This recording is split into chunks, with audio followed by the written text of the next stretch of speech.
Good afternoon, ladies and gentlemen. My name is Kevin Kukar. Welcome back to the Full Sail Media At Cause podcast. I think this is going to be our second episode ever. Yeah, it only took like 4 months to lay down a second one, but I wasn't counting. It was exciting the first time, and I've been waiting for the second time, so I'm super pumped about doing it again. Me too.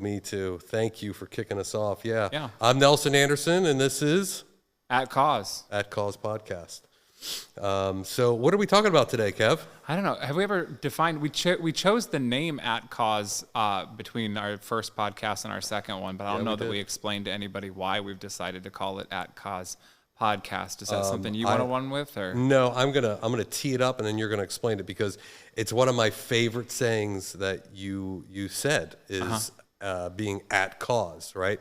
You had to explain it to me because I'm a little slow, but it was I appreciate that, and I love the point behind it. So I would like for you to explain it since it's your saying. I think it's actually something that comes from my coaching background, that I was taught that there's two ways of coming at a problem, or there's two ways of actually coming at any situation, which is that you can come at it at cause, or you can come at it at effect. And at effect is I am at effect of what's happening around me, and I have to respond to it and react to it, versus at cause, which is I'm at cause for planning for the thing that I want, or claiming the thing that I want into existence or into being. So that's how I see at cause versus at effect. And I try, not 100% of the time, obviously, but I try to, as someone running a creative team, to plan out and be at cause for what I want to see us do and create, rather than just being in a position of being reactive.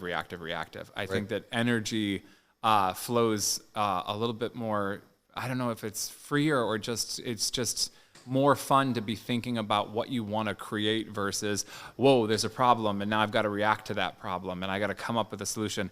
That being said, there's a time and a place for being reactive too. Totally. And I like that too. So, but I'm glad we settled on the name At Cause, and I hope it represents us well. Yes, it does. It does represent us well, because I think that is who we are as an agency, is being at cause, and we want to make a positive impact on our clients' revenue stream, right? I mean, that's the purpose that people hire us for. Absolutely. Right? So we have a very specific cause, and so that's why it's fitting for this. So thank you for enlightening me. I appreciate that. Absolutely. All right. Thanks for going with me on it. Yeah, totally. So we're going to maybe talk about important people in our lives, right? I know. I hear that we're going to go deep on the second podcast. We just went from video into... Right, yeah, to more meaty stuff, right? All right. We'll see if it's meaty or if it's just... or if it's just chatting. It'll be just chatting, but that's okay. So as you've probably heard 1,000 times over, I think it was a guy named John Rohn. He's like a motivational speaker. Say that you are the sum average of the 5 closest people, or your 5 best friends. And somebody else, I don't know, really recall who it was, but you've probably also heard that show me your friends and I'll show you your future. Yeah, absolutely. Right? So I would like to start the conversation around, like, who are some people that have positively impacted you, and how did you get to know them, and how are they still in your life? Have they been there for the whole time, or was it just a blip on the radar, like they showed up at the right time and have walked with you through that specific journey, and then they got off the train? Yeah, I appreciate that. I feel fortunate. There's I think it's stitched on a pillow somewhere where it says that people are with you either for a season, a reason, or a lifetime. Do you have stitched pillows at your house? I don't actually. Okay, just check. It wasn't stitched on a pillow of mine, I should say, but it's like, I'm sure it's a motivational poster that's hanging in offices all over the place, that people are with you. Well, it doesn't make much of a motion, a poster, but that people are with you for a season or a reason or a lifetime. And I feel really blessed because when you ask the question, to be thinking about the 5 people that I surround myself with, I came up with the names pretty quick, and they've been around me, most of them, for years. Right. I think that especially as an entrepreneur, mentorship is super important, and so where you draw your mentorship from has to be something that you're thoughtful about. I've received tons of bad advice.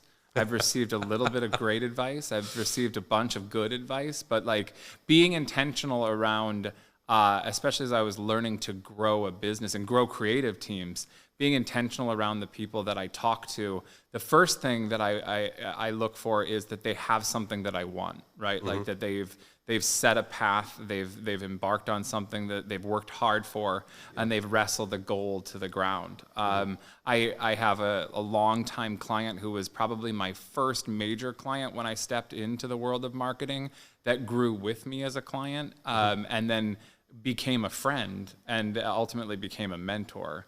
Wow. In business, and I feel really lucky because it was a larger company than we were when I started my journey in advertising and marketing, and I got a lot of great advice about culture and about how to treat people on your team, how to relate to your customer as a person, not just as a deliverable or a set of deliverables. I learned a lot in that relationship about how to keep, it's like sitting in a room with a balloon at a party and everybody throws it around and they kind of tap it and keep that balloon popping up and don't let it hit the ground. I learned from that relationship how important it was to stay in contact and keep the lines of communication open and constantly be tapping that balloon to keep the energy and enthusiasm about what you're doing up. Because they're not just going to come after you. Right, absolutely not. So that, I think that's the first, when you were talking about this topic, that's the first relationship that came to mind. And I'm still in that relationship today. I rely on talking to that person at least a couple of times a week. We have a monthly dinner that we try to keep on the books, and it's been a great relationship and a good friendship and a good business relationship ever since. And I think that when people that you're working with become friends, that says something about the longevity in the relationship and the value of the relationship. And I think that there is a place in a business relationship for when it can become a friendship and a mentorship. So I'm really proud of that one. No doubt. And I would see that with you and I. I mean, yeah, absolutely. That's how it started, was business, and then became a personal friendship, and then more business. Yeah, well, for the record, I have you on my top 5. Like, thank you, I have you on my top 5. I considered it very clearly, and I was like, you are there, absolutely, 100%. Well, Kevin's obviously on our executive management team, and that was one area that I thought of. And I look at it like a little bit differently, as like, I have this group that is personal, right? And I have group that's business, and some of those people overlap, right? Right. And it's interesting, to say the least. But I would say that it's when it really is working is when you are growing together with them. Yeah. Right? And it's like you're learning from them, they're learning from you.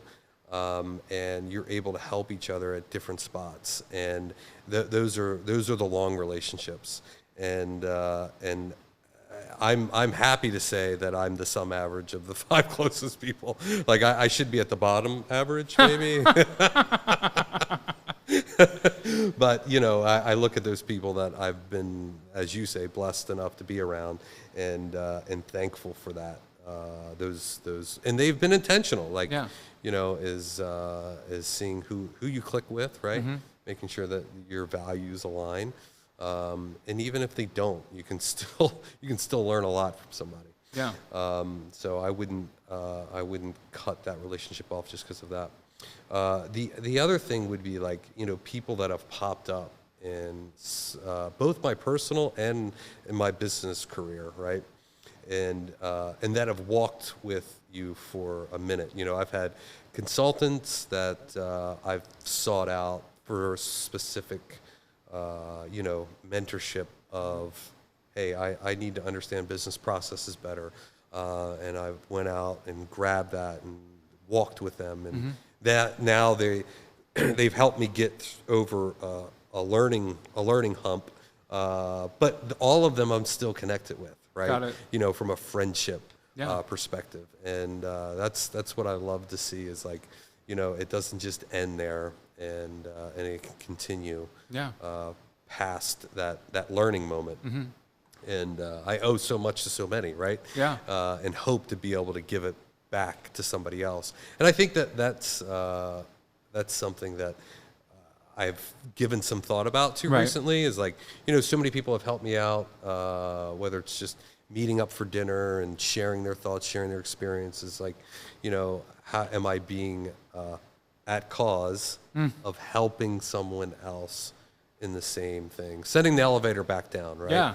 So have you had experience with doing that, and how do you do that? I think it's a really important point that you make about sending the elevator back down. I like that term. I think specifically because I'm a creative person and so much of my job requires me to be on my creative game, that the creative space is a place where a lot of collaboration happens and a lot of good ideas are made in concert with other people.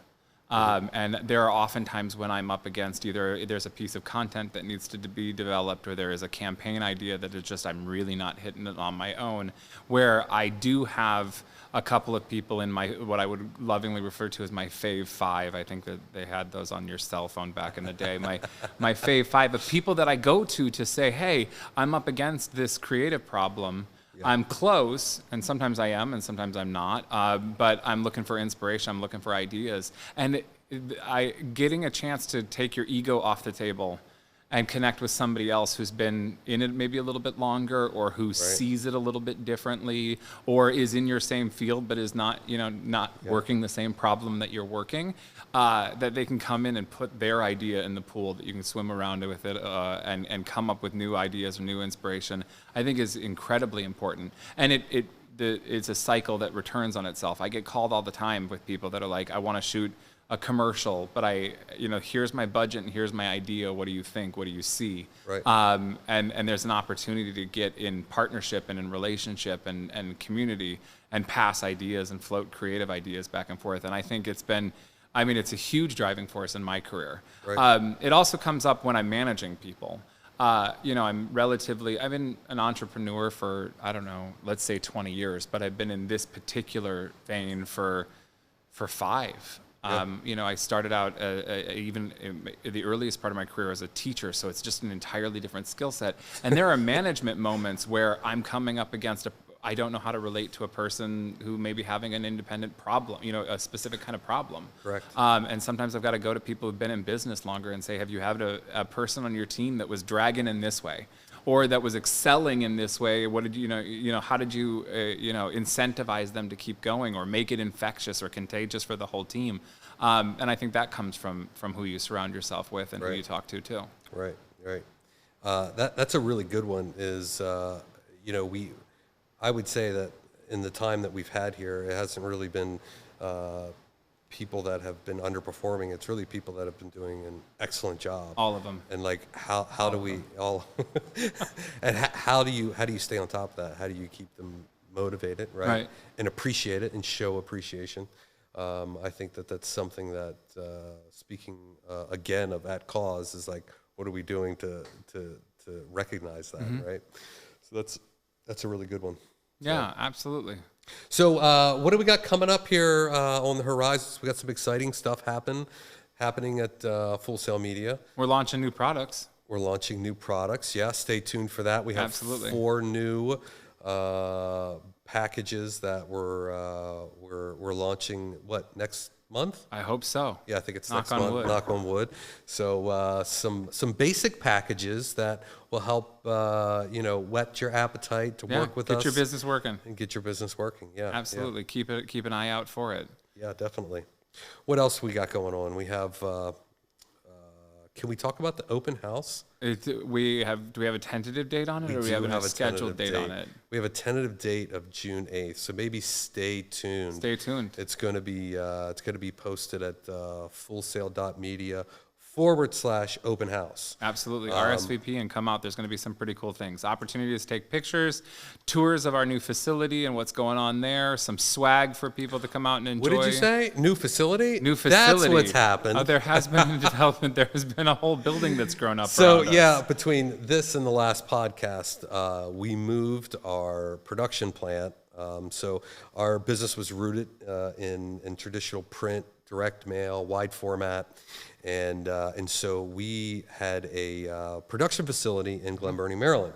So we recently bought a building in Baltimore, and so we have taken all of that equipment, all that big equipment, and built out this space, and it was a terrible, painstaking process. One of our fellow executive management team members, Jeff Emerson, who was the COO of all of the production aspect of it, he's that poor guy. He needs a 2-month vacation. I think he's after taking this. 2 whole days at some point soon. He needs some time off. He's done an incredible job. The place looks fantastic. So we're ready to show it off. People get a chance coming to come up here out and in see it. June. So, June 8th. Yeah. Mark your calendars. Check out the site. Again, that's fullsail.media/open house. And looking forward to that. Looking forward to it. I can't wait.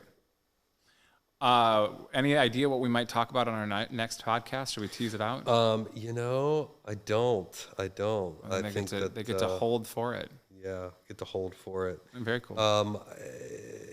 I have some ideas, but I'll have to make sure you're okay with that. I want to find some people to interview and bring into the conversation. I think it might be fun to bring in a couple of people to talk to. Okay, let's do it. Let's check it out. I got some ideas. All Very right. cool. Kevin, thank you so much. It's my pleasure. Appreciate it. At Cause Podcast, we got Kevin Nelson. Episode 2, thanks for tuning in and checking it out. Yes. Episode 3 will be closer together than maybe 2 months. We won't keep you waiting. Right, we can do these a little faster next time. Exactly right. The move's behind us. There you go. I had a lot of fun doing it. Thanks for joining us. Thank you.